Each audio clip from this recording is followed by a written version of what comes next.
God is all good and all-powerful and all-knowing. Why does he allow bad things to happen to good people? This is, I think, the principal argument for the atheistic side that my opponents in the debates will sometimes bring up. And I think that there's a couple of ways to respond to this. First, we need to understand what the atheist is claiming here. Is he arguing that God and suffering are logically incompatible with each other? If he is, then he needs to show that there's some sort of implicit contradiction there, because there's no explicit contradiction. And I would say that no atheist has ever been able to sustain that burden of proof, to show that there are necessarily true assumptions that would reveal some kind of a contradiction between God and the suffering and evil in the world. In fact, I think we can prove that they are compatible by just adding a third proposition, and that would be that God has morally sufficient reasons for permitting the evil and suffering in the world. As long as that's even possible, it shows that God and evil are logically compatible. So that logical version of the argument doesn't work. Now, very quickly, there's a probabilistic version of the argument which says, all right, God and evil are logically compatible, but nevertheless, it's highly improbable that God exists, given the evil and suffering in the world. And I think there's a number of moves that the theist can make in response to that argument to show that it's not improbable that God exists, given the suffering in the world. I happen to believe, I'm going to try and be as objective as I can Sure. throughout the debate, that the reasons why there is suffering and pain are entirely obvious, and in fact they're inevitable if there is a loving God. But how would you explain them? Why then does God have to allow discomfort, suffering, pain, Sure. terrible pain sometimes to exist? Well, I would say, Michael, that there isn't any single reason.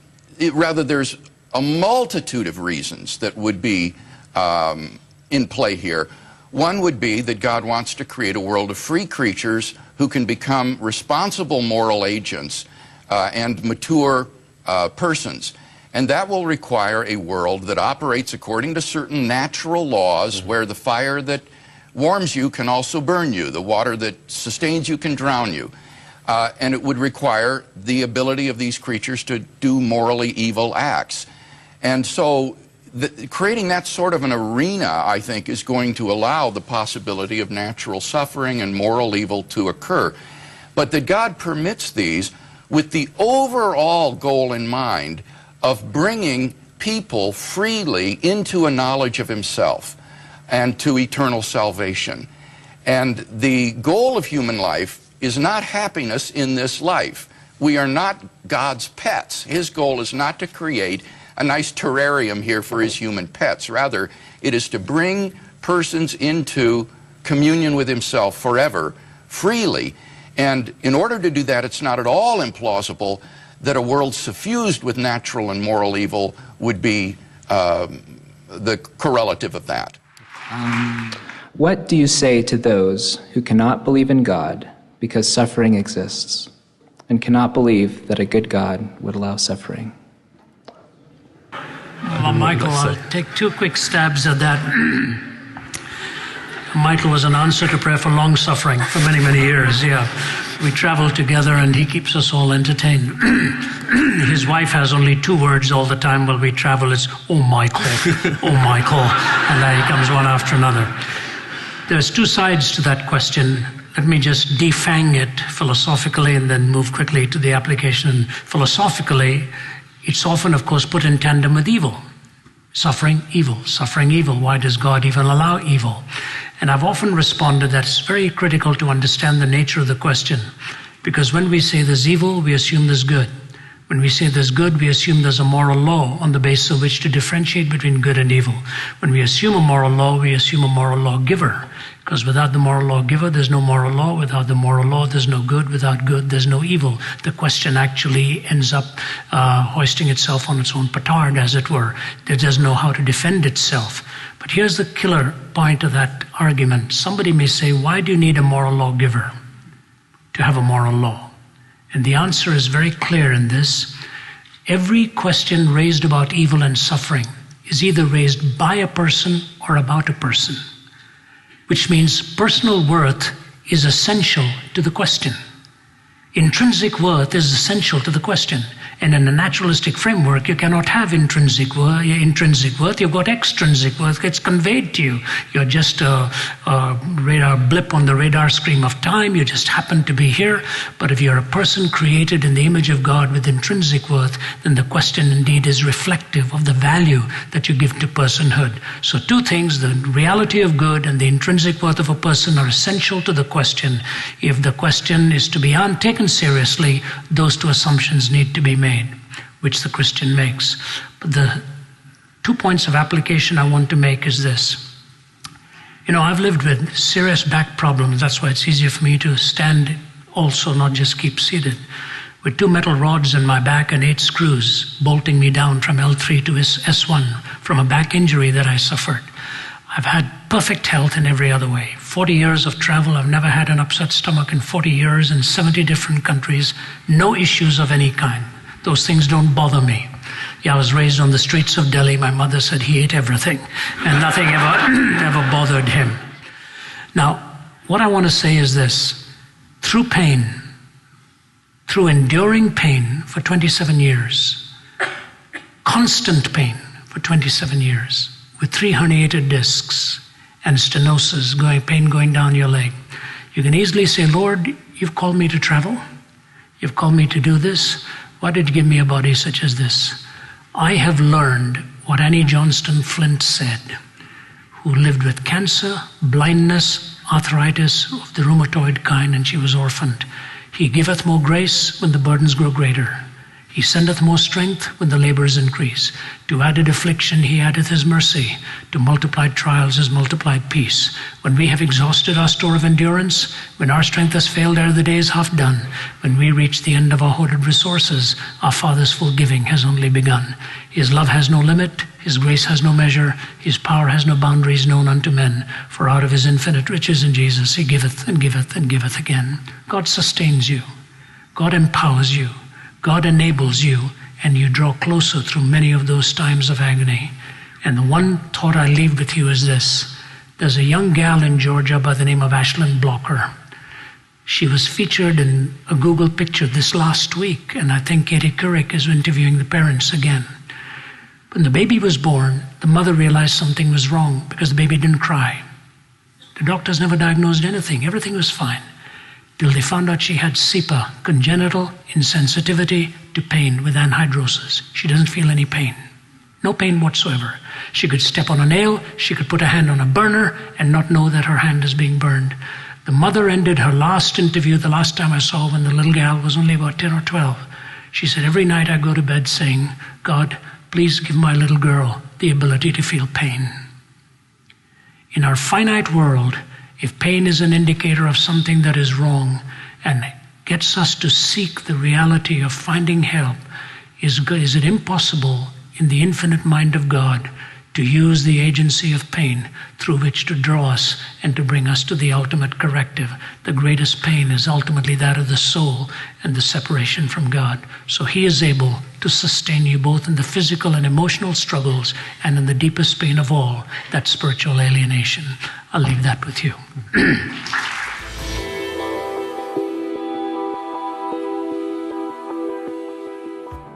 When it comes to the issue of suffering and the fact that there is suffering in this world, we have to take that very seriously. I've seen so many Christians who blow off the question and say, we can jump right to the answer. This is a question that doesn't just come from the mind, it comes from the heart, and it comes from human experience. We have to take the problem of suffering seriously. It's interesting if you look back in the history of ideas, the problem of evil wasn't really considered such till about the 17th, 18th century onwards. And of course it's been trawled out more and more by our new atheist friends these days, being the idea that if there's a God who is all good and is all holy and is all powerful, how could evil exist? Since if he was all good, he wouldn't allow it. If he was all knowing, he would know what's going to happen, he would stop it, and so forth. But I think when we look at it, this argument from evil is actually an argument that points us towards also the existence of God. Evil is a departure from the way things ought to be. And if it is a departure from the way things ought to be, that means there is a way things ought to be. There is a design plan for this universe. And the only way you can have a design plan that is good, that is supposed to be perfect, is if God exists. So the problem of evil really drives us right back to the existence of God. It does not drive us away from Him when we think about it from a biblical perspective, or even from a logical perspective. If God truly has created this world in freedom, then there is always the possibility, if it's truly free, for freedom to be both used in good ways and in evil ways. So we can explain the human problem with evil because there are times when humans perpetrate evil against their own bodies, against one another. They use their freedom, misuse their freedom, really, in ways that bring about evil. What are those people who are suffering? What do they say about this? Generally speaking, around the world, those who are suffering say that God must exist, that He is their hope, He is their reason, and this isn't just a crutch to hold on to. They have seen God come through for the people around them. So the question, first off, that's asked, how could God exist if there's so much suffering in this world? That's not one that people who are suffering usually ask. Of course, in the industrialized West they do, but generally speaking around the world, it's not one that people normally ask. I myself lost my husband and didn't in a million years see that coming. I would say that everybody who's gone through grief experiences the absence of God, from great, wonderful Christian people like C.S. Lewis to myself to others. I've read in lots of grief literature that there is that sense that God has abandoned you. So I would say I understand where you're coming from. But I would also say in my own process that as I continue to wrestle with God over it, to argue with God, to pour out my feelings before God, even feelings of, I don't like you anymore, God, I don't love you, how could you do this to me? There is a way in which God is very present in that dark experience, and that's the only way I can describe it. As I clung on, and as I reminded myself that all who wander are not lost, I was comforted by that and recognized that even in those dark places, God comes near. But even in those places, we can trust that God is with us. That's what the psalmist affirms, and I think ultimately our experience affirms that as we come to see grace being given to us, even in those places that we thought we had gone beyond God's grace because of what we were suffering. But the Christian answer to the problem of evil is that the God who made the world also brought the solution. He wasn't staying detached, as Dorothy Sayers says. He didn't stay up in heaven and think, oh, look at them all suffering, or there's pain and sorrow here, and I'm just leaving them to it. The Creator Himself stepped into the equation, bore the penalty, the price of the sorrow, of healing the universe, of forgiving the brokenness, of restoring the creation. And so I feel the Christian answer is a good answer. It doesn't exhaust the answer philosophically, but it's better than the alternatives, and I would take it as a credible response. Say again, please. 2 years ago, I pleaded with God to give me His heart. Since then, my husband and I have experienced a series of heartbreaks. Today, I had a CT scan performed at Hopkins because of a suspicious nodule on a chest x-ray. My breathing has worsened considerably. I am still suffering with presumptive MS of over 30 years. Why has our suffering escalated and in a state of perpetuity since praying this prayer? I haven't studied philosophy quite the way Vince has, and so that's why I was hoping he would go first. My experience has been more in the medical field, in the sciences, and as a student of medicine, one of the things that absolutely blew my mind, one of the things that we took for granted quite regularly, was just how finely hinged life is on the precipice of death. It's just, we so take it for granted that we wake up every morning. What say do we have in waking up in the morning? We go to sleep and we wake up and it happens regularly, and so we take it for granted. But there's nothing we do to make that happen cognizantly. And we think about momentarily the malady that you mentioned, that you have, the multiple sclerosis. We just act. So immediately we act. We see things, we can point to it, and it's so natural to us. We don't even think about what's happening here, that your brain and your nerves function as electrical systems, and you have capacitors that allow a signal to go from your brain to your finger and for your muscles to work at the very fast rate at which they do. And those capacitors, if they stop working, these myelin sheaths, you get multiple sclerosis. Just one small part, a very complex system, can cause such devastating effects. And as painful as it is, I think one thing that you have probably learned is just how beautiful it is and how much people take it for granted when this amazingly complex system works the way it ought to. Something we take for granted every single day. And I know when I pray, early on when I began to pray as a Christian, you know, I was a Muslim formerly, and part of my prayer was the 5 daily prayers. It was very scripted. Everything was scripted. The only thing I got to choose in my 5 daily prayers was which portion of the Quran to recite. So when I began to learn how to pray as a Christian, these improvisational prayers, I said, what am I supposed to pray? And I'd look at my hands as I'm praying. I'm saying, I got 10 things to pray about right here. Every single thing. And what if I didn't have these? I mean, my whole life would be absolutely different. And so you have learned that message, unlike many of the rest of us will ever be able to learn it. But the other thing that I learned in the process of transitioning from Islam to Christianity, the other thing that I learned was that God, according to Islam, we don't learn this. God did not stand apart from your suffering. He didn't watch you suffer and say, I want to see what she ultimately does. I want to see what way she finds for herself. God takes a look at our suffering and says, I cannot remain aloof from that suffering. I will enter into it. You know, Jesus could have come as a prince in a human sense. He could have come with power. He could have come at any time in human history. He chose to come at a very specific time when people had invented how to execute people the most painful way ever devised. The most humiliating way ever devised. God said, that type of suffering, which goes beyond all other suffering, that's what I will choose to take on for myself. He entered into it. And why did he do that? Out of love for you. He didn't watch you suffer and stand aloof. He took that suffering upon himself so that he could show us what true love was all about. And you are learning this in a way none of the rest of us will. And so I praise the Lord for who he is, and I praise the Lord for who you are. You were designed before the creation of the world. This is also a Christian truth. You were designed before the creation of the world with every single aspect of you in mind. You are not incidental. You are not random. You are not an accident. You are a loved creation of God. And that is absolutely amazing. So if I can encourage you with anything, it's who he is and who he's made you to be.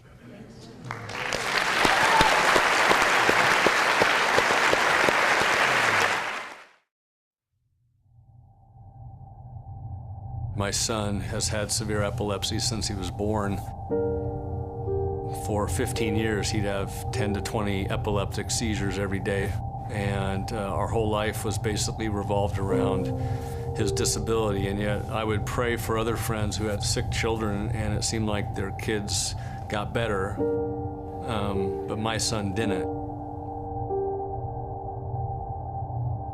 The one moment that redefined this question for me was probably in 2004 with the tsunami that happened in Asia. And just the sheer devastation of a natural disaster just brought me to my knees. And where I was at the television saying, God, seriously, why?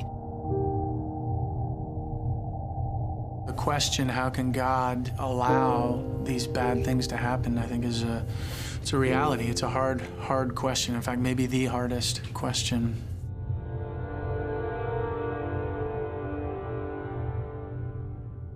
God allows humankind to make their own choices, and ultimately they can lead to some magnificent things. I mean, you have a look at the extraordinary things that human beings have been able to accomplish in the freedom and autonomy that God has given us.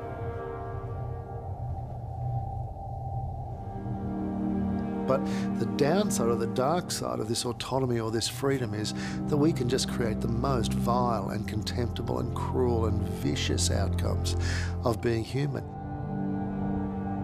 A lot of what we see in the world, in my opinion, of what I've experienced, is, you have generations of men, women, father, mother, children, when they make the choice not to love God, love each other, you play that out, and there's a lot of pain that comes with that. The suffering that comes from nature or earthquakes or hurricanes or things like that, I find harder to explain, and I guess you got to live with the mystery of it. I think the Christian answer is the best one. When you go out east into the Eastern religions, it doesn't make any sense of suffering at all. It's kind of like suck it up. It doesn't attempt to try and make sense of it or derive meaning. So the Buddhist answer, for instance, and I have great respect for Buddhism, the Buddhist answer says it's not real. Suffering has no reality. Well, I think you tell that to a suffering person, and I don't think it makes sense to them. The Christian answer actually doesn't answer everything, particularly when you're suffering, but it is the best one around, without a doubt. About 5 years ago, I was pregnant, and I heard the words that no mother ever wants to hear: your child is not going to live. On April 7th, 2008, I delivered a little girl who was alive when she was born. Her name was Audrey Caroline, and she lived for 2.5 hours. We loved her a lifetime's worth, that short amount of time. Watched her get her first bath and a little haircut. But later that night, when everyone was gone and it was just my husband and I alone with her, as time went on, we knew that we were gonna have to call a nurse to come in and take her. I had to hand my daughter to someone and watch her be taken away from me, knowing that I wouldn't see her again this side of heaven. And as I lay in that hospital bed, and everything in me wanted to just bang on all the buttons and tell them to bring her back, I really called out to God in a way I never had before, and I just said, I can't do this, and I need you to just be here right now. I just need you to hold me.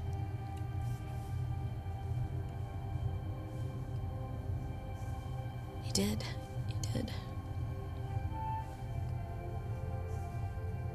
I will tell you that in that moment, I saw a side of God that I've never experienced and have never forgotten since then. Just his faithfulness to one girl in a hospital room who was devastated. And I just really felt that he was there.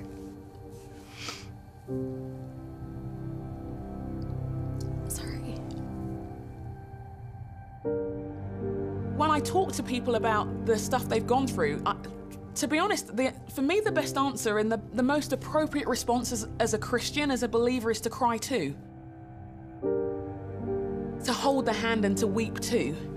And then to introduce them to someone who helps pull you out of a pit, and not in some weird, messed up, quick fix kind of a way. I get really annoyed when we Christians propose that as an answer, as like the quick inner box fix that changes everything. But there's a phrase, it's in one of the books of the Bible, which talks about, and it's this, it says, I know my Redeemer lives.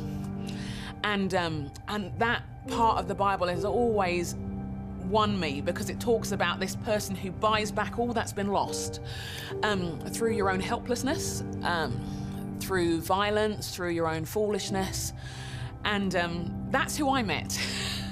Someone who helped me over years and blood, sweat and tears bring back what was lost. We have seen God use our son's sickness in amazing ways, and people have found faith in Jesus through his life. And I guess maybe God does use some people and their disabilities and their struggles to help other people to find God.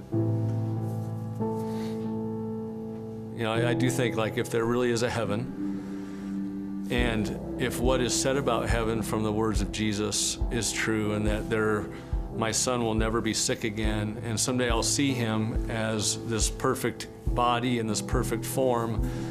And then Ryan looks at his life, and we all see the amount of people that have been influenced by his life. Am I going to argue with what God did? Probably not. I'll probably be thankful that he allowed our family, I guess, to struggle through. And yet, why does he just help other people? I don't know, but I'm glad he does. I'm glad he just helps. I'm glad that no matter what we see, apparently God has some plan for that.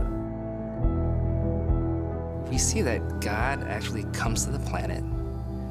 He actually lives among us so that he understands our suffering, our hurt, our pain. He understands it all.